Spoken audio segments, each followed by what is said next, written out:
Okay, it's going to be a review of SummerSlam 1993. So if you would have asked me what's probably the weakest SummerSlam that they've done, I think I would have said 93 for a lot of different reasons. I think the company was definitely in a rebuilding time and, still experimenting what direction to go in after Hogan had left the company. I don't think it was a bad show, finally watching it back again. But, just because of the way the main event ended, I could just see a lot of people feeling a little bit insulted by this show. I don't have a lot of personal memories of it. I remember passing up on it. I do think they would have done a much better buy rate had they went ahead and done Hulk Hogan and Bret Hart for the title. Bret actually talked about this. They actually did shoot a promotional video or poster. I guess it was a poster of Bret and Hogan, fighting over the championship. And so the original plan was to do it at SummerSlam, but Hogan decided that he had told Vince that he was going to drop the belt to Yokozuna, and then at King of the Ring, he drops it to Yoko, and his rationale behind that was he felt like he'd make more money with Yoko and get more pay-per-view bonuses, better buy rate with wrestling Yokozuna at King of the Ring. So that's why the Bret Hart match never happened. And, that's what kind of started the falling out between Bret and Hogan, the bad blood between them. As we know, Bret still kind of holds that against Hogan for not putting him over at SummerSlam. But yeah, I would agree with Bret, though. I would side with Bret. Even at that time in 93, I still think they would have done a better buy rate than what they did here. They only did 250,000 here. I think if they did Bret versus Hogan, I don't think they would have topped WrestleMania 9, but I do think they could have gotten over the 300,000 mark. Because like I said, I remember passing up on this show. I think had they done Bret versus Hogan, you would have got a lot of people that really weren't watching at the time to tune in. So we're going all the way back to August 30th, 1993. The Palace of Auburn Hills. We got an inflated number here of 23,954. Jim Cornette said that the number is not accurate, that it was more like 18,000, 19,000. But, it's an NBA arena. This is the home of the Pistons. So you got to give them credit. I think they did they did pretty good business at the live gate for this show. As the Lex Express was in the middle of a hot run right here. So, yeah, I'll talk about Luger, and I actually did watch the A&E documentary on Lex Luger, and it timed out very well with this review. So I definitely will touch on the Lex Express and the thought process behind the booking here. All right, so let's get right down to it. The first match of the night, we got Razor Ramon taking on the $1 Million Man, Ted DiBiase. I thought this was a good opener. DiBiase was on the way out. He had several back and neck injuries after this thing, and then he ended up being a commentator by the time you get to the Rumble. But yeah, I forgot about this match. This is a solid one-on-one matchup. The first babyface match for Razor Ramon. So it was good. I wish they could have gotten more time. I really feel like you could have put in, and I think Razor, I remember at school, definitely, Razor had a lot more of that cool factor than a guy like Lex Luger. So, maybe Razor and Yokozuna wouldn't have been a bad alternative to the SummerSlam main event here. But yeah, Razor was really fighting off the $1 Million Dream throughout most of the match. Really interesting spot where DiBiase actually takes off the turnbuckle, but it ends up biting him in the ass, and Razor hits him on the turnbuckle and sets up the Razor's Edge. Yeah, give DiBiase credit. The Razor's Edge looked nasty. There's a reason why Austin wasn't going to take that bump at WrestleMania, but DiBiase takes it here. Razor gets a nice feel-good win. Yeah, I think at King of the Ring, Razor was still a heel. So this was his first, really big pay-per-view match as a babyface. So, yeah, solid one-on-one stuff here. I totally forgot about it, but, good win for Razor. Next up, we got the Steiners actually taking on the Heavenly Bodies. Heavenly Bodies are Jimmy Del Rey and Tom Pritchard. So we got Bruce Pritchard's brother with Jim Cornette out there. At the time, I believe the Heavenly Bodies are actually wrestling for Smoky Mountain Wrestling as well. But yeah, this is a great showing for the Steiners. They actually interviewed the Steiners' sister, who actually looked really hot at ringside. She was actually talking about how the Steiners were very strict with all of her boyfriends, so that was pretty funny. But yeah, the Steiners were explosive here. You know, Scotty actually did some really nice T-bone suplexes. He hit a Tiger powerbomb out of nowhere. He made the hot tag to Rick. But at the same time, I got to say, Heavenly Bodies, from a fundamental standpoint, I thought they were good here. Even Jimmy Del Rey, like, you know, neither one of the Heavenly Bodies had a great look for the WWE, but from an athletic standpoint, I was surprised at how, you know, much crazy stuff they pull off here. So this might sound crazy, but I would actually say this might have been my match of the night. The finish actually comes when the Steiners do an Irish whip, and then Scotty actually hits the Frankensteiner in the middle of the ring, and that's actually the finish right there. I wouldn't say it was great, but I would definitely say, you know, one of the brightest spots on the show, and my personal pick for match of the night. Okay, next up we got Shawn Michaels with Diesel defending the Intercontinental Championship against Mr. Perfect. All right, so this was like the battle of the best IC champions of all time. It's a really tough question. I asked myself, you know, who's probably the best Intercontinental champion ever? The problem I have with it is, like, you know, if you say Shawn Michaels and Bret Hart, it's like, all right, well, you could argue that Bret and Shawn are the best WWE champions ever. So I don't really like crowning someone best IC champion ever if they went on to have a better WWF, you know, title run, or were known as better WWF champions. So I would actually say guys like Ricky Steamboat, guys like Mr. Perfect, Rick Rude, guys that never had the chance to win the WWF title, I would actually feel more comfortable calling a guy like Perfect greatest Intercontinental champion ever. So yeah, I would actually go with Mr. Perfect if you put a gun to my head. And so we have Shawn Michaels in Perfect here. So Shawn actually said this in his book. He said this was an example of two great wrestlers just not clicking and not having a great match. I think the booking had more to do with it than the actual chemistry here. But I will agree, though, it was a little bit awkward, you know, seeing Shawn Michaels sell for Perfect, because you're so accustomed to seeing Mr. Perfect playing heel and really overselling, you know, for guys like Bret, for guys like Big Boss Man. So it was a little bit awkward. I don't think Perfect was at his best as a babyface here. You know, even his best match in 1993 against Bret, you know, he was playing more of a heel in that match than a babyface. You know, Shawn actually stated here that he thought he was fat. You know, he said that Vince was upset with him because he put on so much weight. And yeah, this is probably I think when you look at August of 1993, this is probably the fattest I've ever seen Shawn Michaels. Definitely, you know, wouldn't say that he had any problems moving here. He actually looked great, like, you know, Perfect actually giving him a slingshot out of the ring.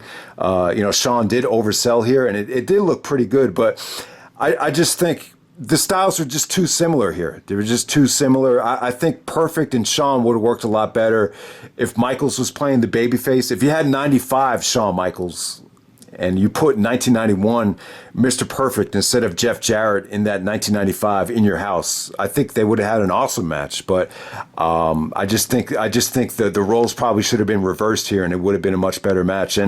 But you know what they did here, it wasn't bad. I thought the execution into the Perfect Plex was actually a nice near fall. Diesel actually got in the ring and interrupted the count. That led to Mr. Perfect actually being counted out.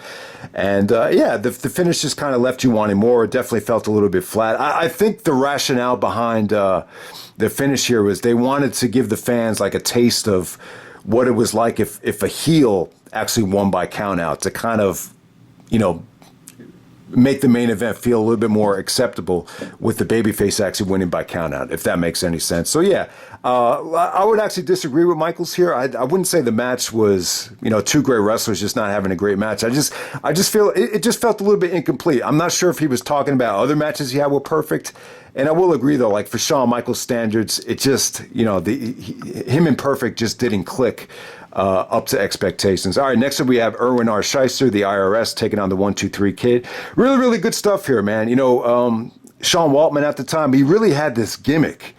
Like he's a guy that actually looked like a jobber, but he was just so good in the ring that he would actually pull off an upset. And, you know, one of the best moments of Raw in '93 was when he beat Razor Ramon out of nowhere. And, He almost did that here, just lightning quick offense from 1-2-3 Kid in terms of schoolboys. The moonsault out of nowhere came off great, but ultimately Irwin actually hits the flying lariat to put the 1-2-3 Kid away. But while this lasted, it was really good. I think 1-2-3 Kid at that time, he was just so good at having short and sweet matches, just like he had against Razor and even Owen at King of the Ring. But this was just another gem right here. I really enjoyed it. Definitely one of the better things of the night. Okay, next up we got Bret Hart taking on Jerry the King Lawler.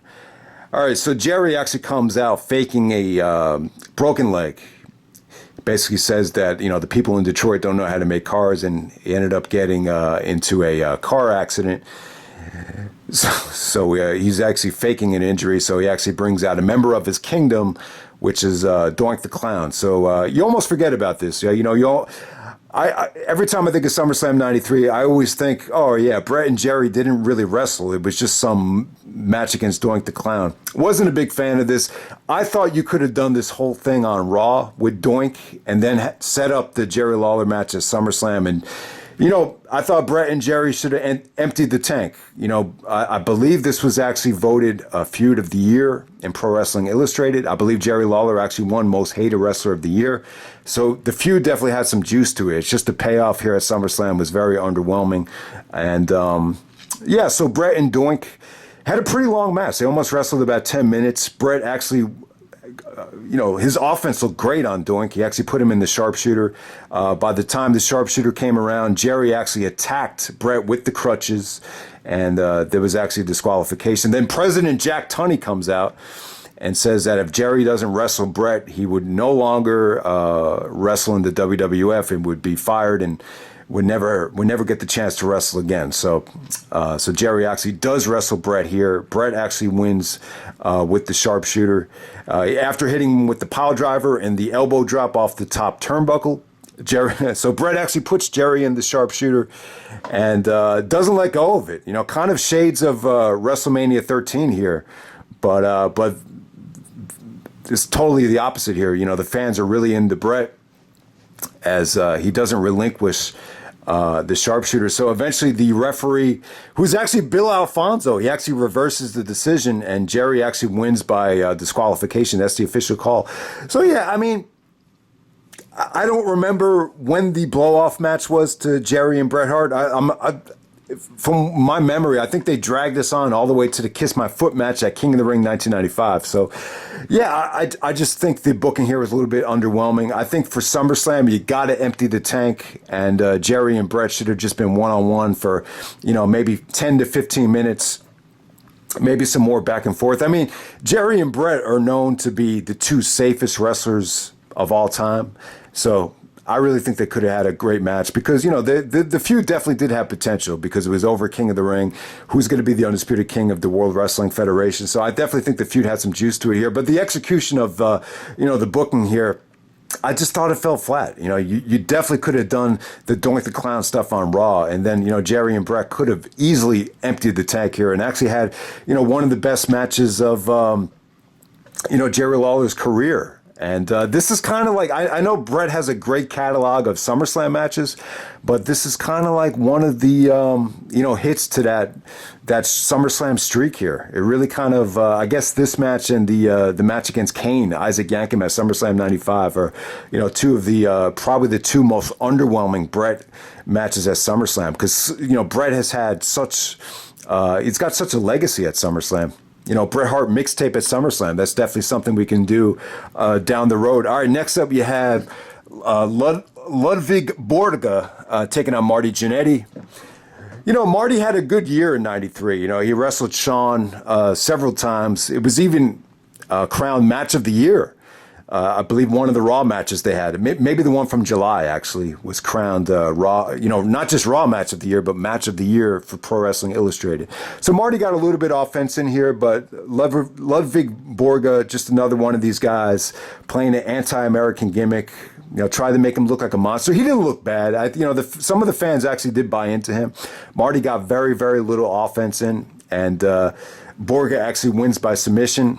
Probably the weakest thing on the show, though, in my personal opinion. Next up, we have the Rest in Peace match, the rematch to WrestleMania 9. We got The Undertaker taking on Giant Gonzalez. This is where they do the Giant Gonzalez face turn. I don't think anyone really cared.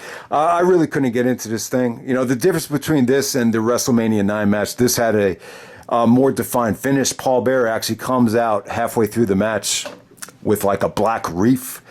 And, you know, as he takes the urn, the Giant Gonzalez is distracted by Paul Bearer. Taker actually wins with a lariat off the top rope to put Giant Gonzalez away. And then after that, Giant Gonzalez turns on Harvey Whippleman and turns babyface.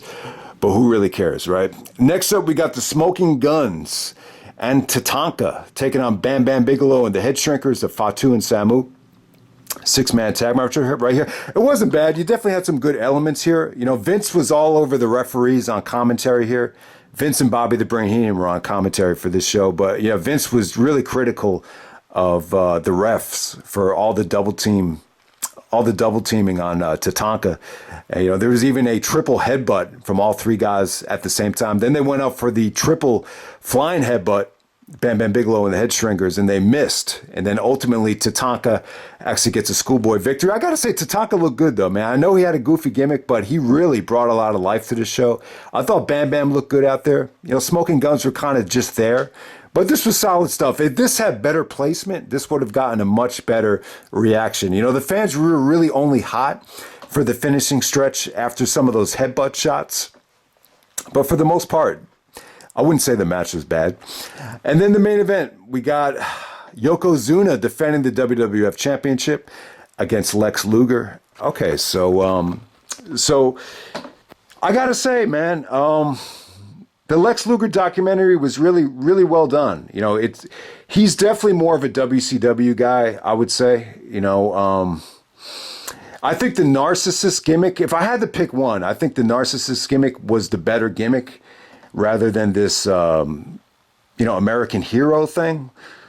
But you know, the American hero thing here, it definitely had its moments. I would say the moment at the Intrepid, they had this body slam contest on Yokozuna, so nobody could body slam him. Lex even said, like, Yokozuna was so big, he didn't even think he was going to be able to pull it off. So he actually comes into the Intrepid in New York City on a helicopter, and he comes in and body slams Yokozuna.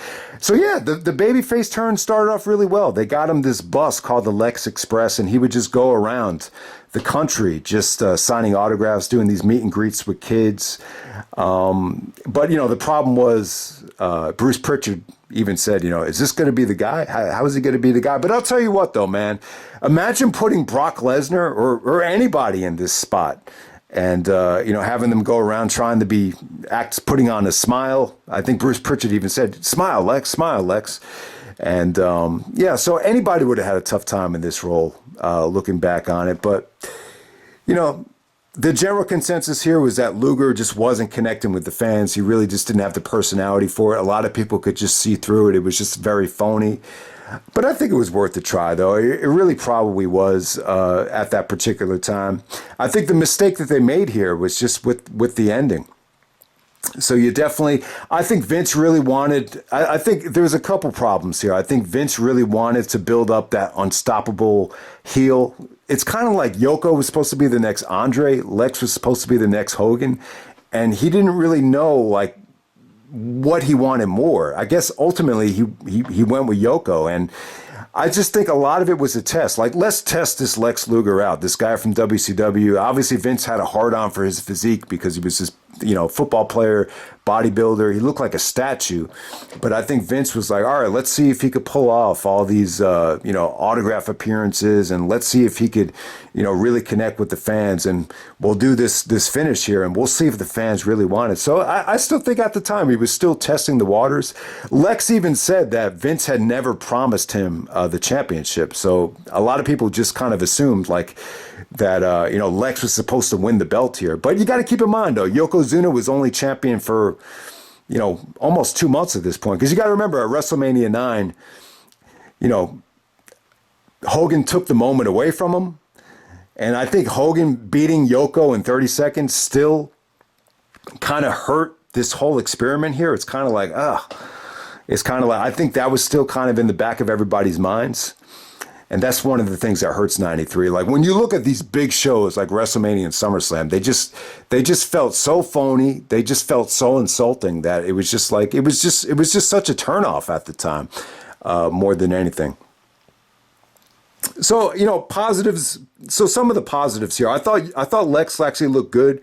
He's a hell of a specimen. You got to give him credit too, because they were obviously testing guys at the time because of what was happening with the steroid fallout. So Lex was able to have a really awesome physique and still be clean and still be able to go out there and, move really well. I thought he moved very well here. I thought Yokozuna actually looked like a monster at certain points. Certain parts it was a little bit sluggish, a little bit slow, but Yoko actually executed really nice backdrop suplex. Very crisp. The belly-to-belly looked devastating. So I thought Yoko looked good here. It definitely looked like he was putting on weight by the day.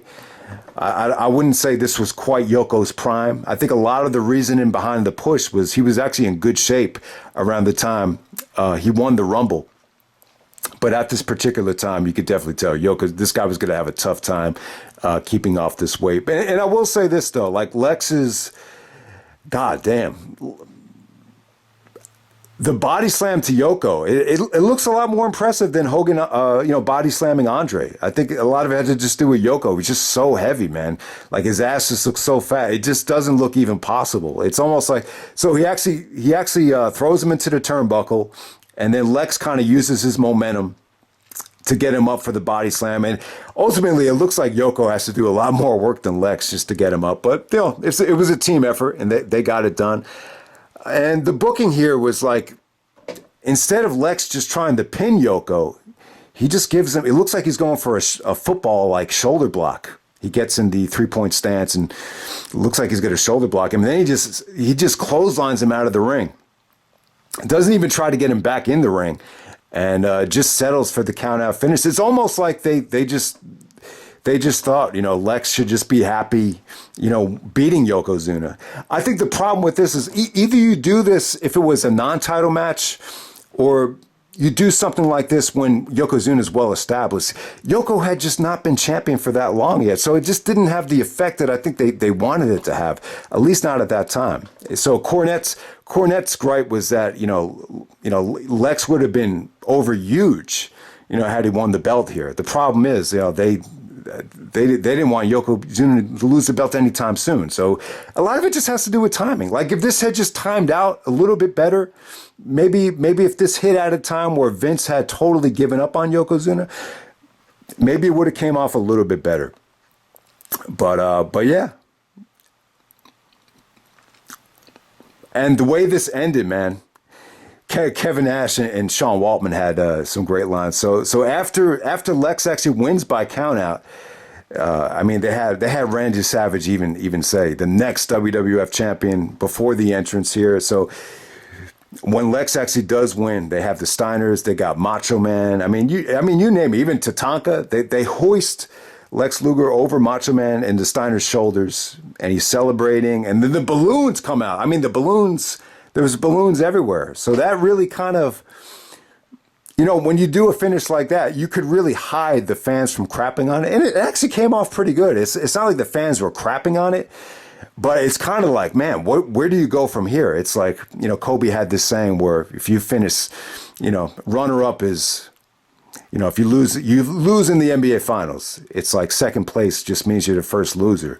So, that's kind of the mentality you have. And it's kind of hard to compare sports to a match like this, but it's kind of like, why would you celebrate coming in second? It just doesn't make sense.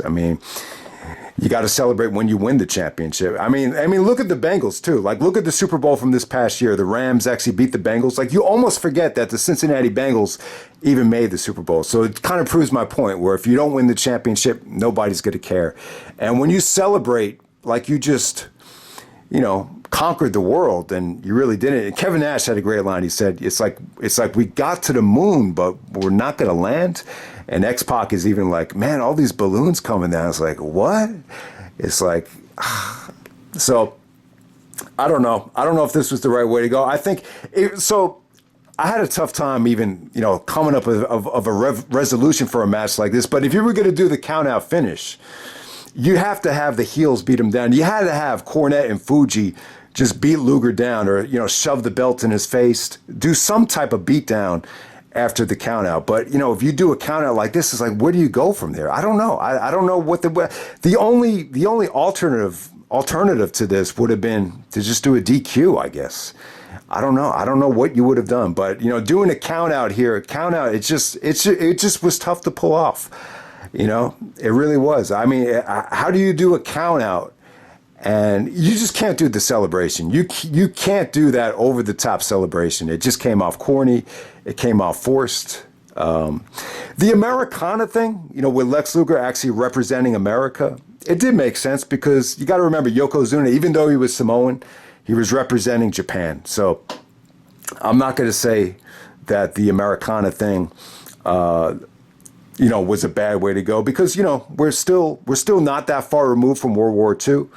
So if that makes any sense, that's how I would defend, you know, Lex actually representing America. Plus Hogan actually represented America too. So kind of goes along the lines where you wanted to find that replacement for Hogan right away. And obviously it just didn't work. But yeah, they were really testing the waters with Lex. I mean, they tested it at the Rumble here. More than anything here, I think this was probably more of a test than people realize.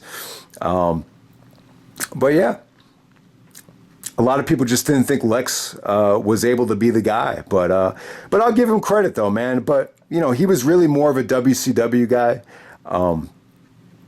You know, the funny thing is, he actually did beat Hogan in the very same building on Nitro in the heat of the Monday Night Wars, and you know, that was during the time where, you know, Bischoff lowballed him, and he actually found himself as champion. And you got to give Lex credit, you know, for setting the tone with the surprise on Nitro and everything. But yeah, the relationship between Lex and Vince, you know, Vince really liked Lex Luger. Like he really did like him. Obviously, he admired his physique. He probably had somewhat of a crush on him, if we're to be exact. But yeah, in terms of who are the fans going to side with, especially over this, it would have been interesting to see how long, you know, Lex could have, you know, stayed over with the fans if he didn't do this over the top celebration. But I think it was inevitable though. Like the fans were going to cheer for Bret over Lex. I think no matter what. But you know, this is all part of the chase. I think at WrestleMania 10. That's when Vince was going to give the belt to Lex, but I think Lex had to really pass the test in order to get to that point, and obviously he didn't. So yeah, that's SummerSlam '93. I know this was a tough one, but I didn't think the show was bad. I don't even think this Lex Luger Yokozuna match was that bad, to be honest with you. I thought it actually had some good things about it, but I just think the celebration and the booking of, you know, trying to make Lex the next guy without even winning the championship, it just felt a little bit phony. It felt a little bit forced, but. Am I going to sit here and say that, you know, Lex Luger and Yokozuna had a bad SummerSlam main event? No, it definitely wasn't bad. It definitely was something different too. You know, you got two new guys in the main event of WWF pay-per-view, and yeah, the match delivered. As long as if you could somewhat, you know, not let that over the top celebration bother you, but it's going to bother anybody. So that's pretty much it, guys. That's SummerSlam 1993. And I'm out. All right.